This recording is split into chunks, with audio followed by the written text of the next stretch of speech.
Hi everyone, I'm back. Today I thought we would talk about supply regulating and increasing your supply because after all that's a lot of the questions that mamas have when you're on different sites. You see people talk about regulating and you're like, regulating? What is regulating? And then a lot of mamas feel like they're inadequate, or maybe they feel like they're just enough, or maybe they feel like they don't make enough. So then they read about all these things that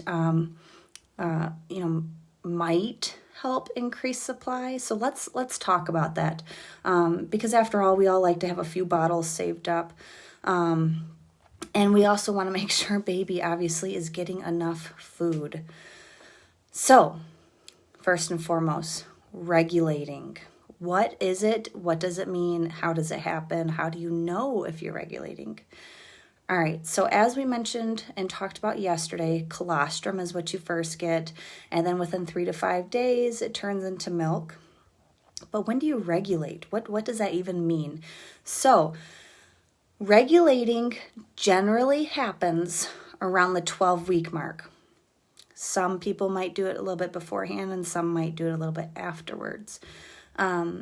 Regulating simply means that your body has established what kind of supply it believes that you need.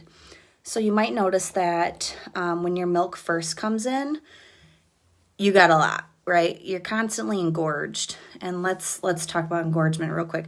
What is engorgement? Your boobs are rocks. They hurt. They're constantly leaking, right? Okay, so once you regulate, the engorgement generally goes away unless you start dropping feeds or pumps, whatever the case may be. Regulating, like I said, takes generally right around the 12-week point. You'll know if you're regulated if you stop leaking, if you stop getting engorged. It's okay. It doesn't mean your supply is tanking.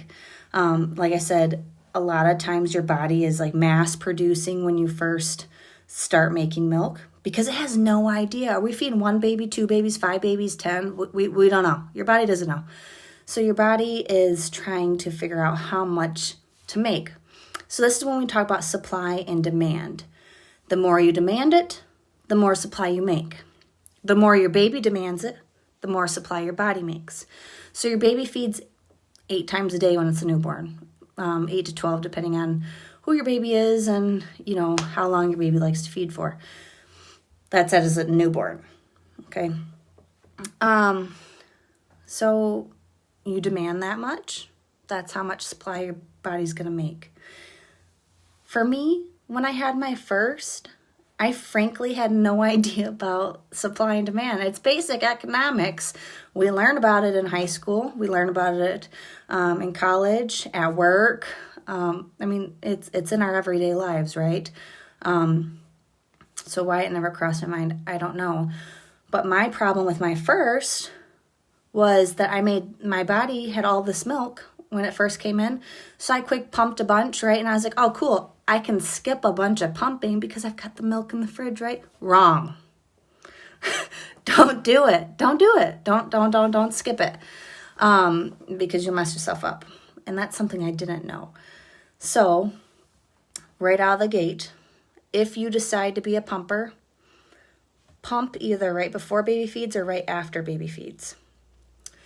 If you're a nurser and you decide you're going to go to the grocery store or date night or whatever, pump as many times as you normally would have fed baby. That'll help keep the demand there. It's really important that you keep the same amount of demand. Remember, babies also cluster feed in the beginning, and that's to help bring your supply in faster. Babies want the milk. So that's important to make sure you keep that supply and demand there. And that'll help you regulate. So the more you are consistent about that, the faster you will regulate. For me, as I mentioned in previous videos, I was just falling out of my chair. I became an exclusive pumper about 3 months in, but between 6 weeks and 12 weeks, I started adding pumps in, and I think that's what really helped me out, was adding pumps in, and that's because I was trying to prep and get a schedule down packed before I went into work. When I started back to work, I was doing every 2 hours, because that's when how often my baby was feeding. And I did start skipping my middle of the night pump right around 9 to 10 weeks. Some women frown upon that. They're like, don't do it, not until your supply is regulated. But here's the thing. If you pump a really, really good pump before bed, and then you pump extra long when you first wake up, that'll supplement that. You could even add an extra pump during the day. So for me, I found that I needed the sleep.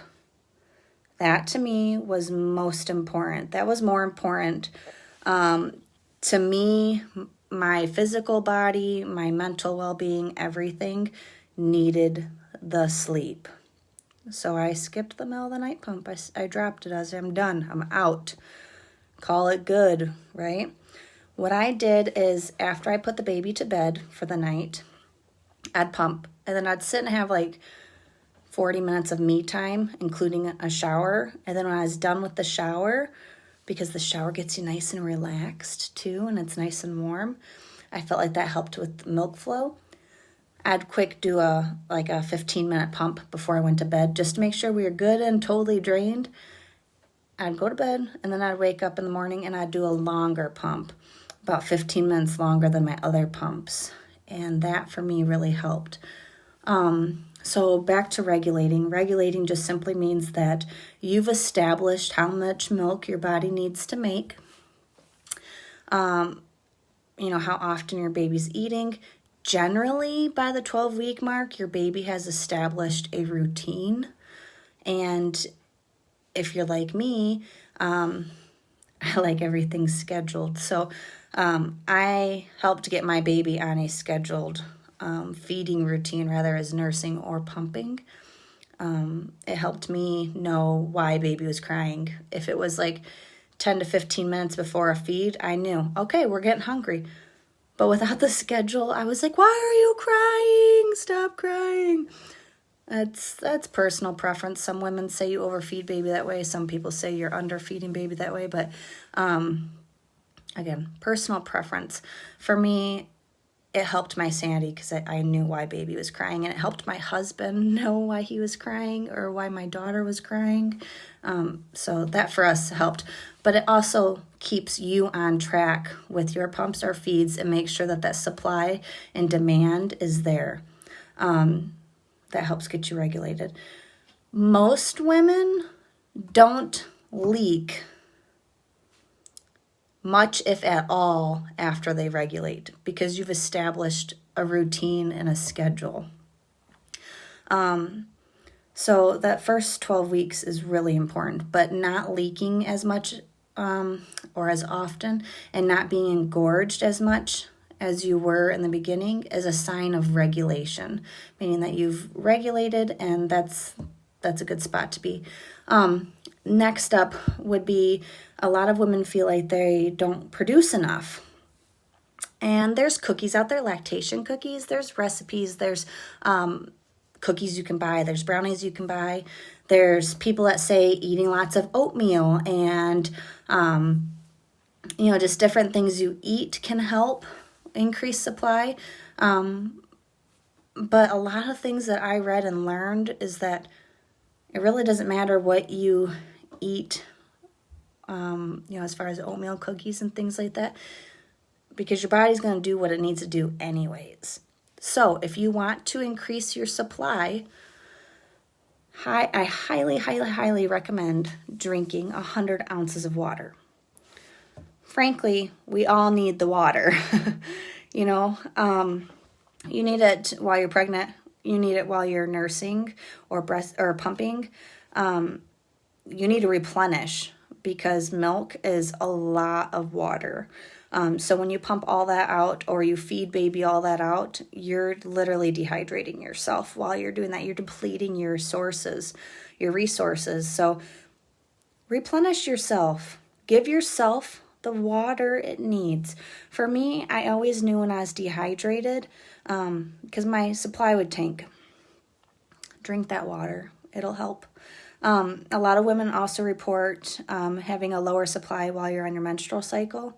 Drink the water. It'll help. Also, a lot of women want to drop the baby weight, right? So we do special diets and we're like, oh, I'm not going to do the carbs. And that's fine. If that's what you want to do, that's fine.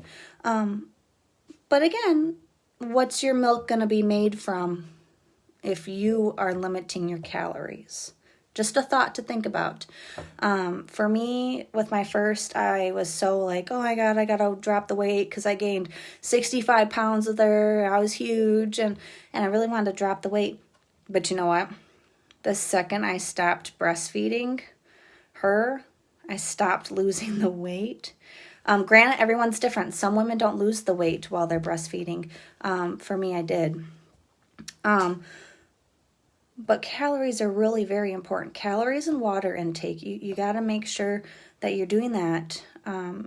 Like I said, you're depleting your resources because your body is going to make the milk for the baby first and then feed yourself. If you don't have any food, then your body's going to start taking from your milk supply, right? Something to think about. So also, to increase your supply, add either an extra feed. Maybe baby's not hungry though, so throw a pump in there. Pump a little bit. That'll help increase your supply.